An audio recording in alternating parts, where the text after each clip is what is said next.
चंद्रपूर जिल्ह्यातल्या ताडोबा अंधारी व्याघ्र प्रकल्पातील मुख्य मार्गावर वाघांचे फोटो व्हिडिओ काढण्यासाठी लोकांची चढाओढ असते। त्यात वन कर्मचाऱ्यांनी त्यांना टोकलं तर ते गोंधळ घालतात। सर्व नियम धाब्यावर बसवून लोकांचा हा गोंधळ आता नित्याचीच बाब झाली आहे। ताडोबा अंधारी व्याघ्र प्रकल्पातील सर्वात मुख्य मार्ग असलेल्या पद्मापूर ते मोहर्ली या मार्गावर गेल्या काही दिवसात प्रचंड गोंगाट पाहायला मिळतोय। गेल्या काही महिन्यांपासून या मार्गावर मोठ्या प्रमाणात वाघांचं दर्शन होत आहे। ताडोबा कोर ते ताडोबा बफर असा हा प्रमुख मार्ग आहे आणि या मार्गावर वाघांचं सातत्यानं दर्शन होत असल्यामुळे या मार्गावर पर्यटकांसह सामान्य लोकांची वर्दळ मोठ्या प्रमाणात वाढली आहे। टायगर सफारी न करता देखील वाघ पाहायला मिळत असल्यामुळे लोक रोज मोठ्या प्रमाणात या मार्गावर गर्दी करतात। धक्कादायक म्हणजे वाघ दिसताच लोक या ठिकाणी वाहनांची गर्दी करतात, गोंगाट करतात आणि काही लोक तर चक्क वाहनाच्या खाली उतरून फोटो व्हिडिओ काढण्यासाठी वाघांच्या जवळ जाण्याचा प्रयत्न करतात।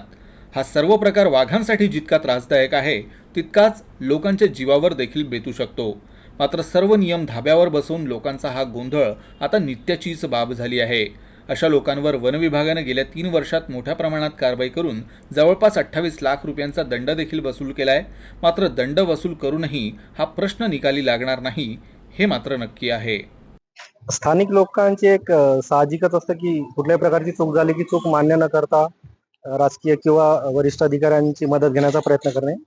परंतु आपण अशा कुठल्याही प्रकारच्या दबावाला न जुमानता जो काही नियमाप्रमाणे दंड आहे आपण त्यांच्याकडून वसूल करत असतो।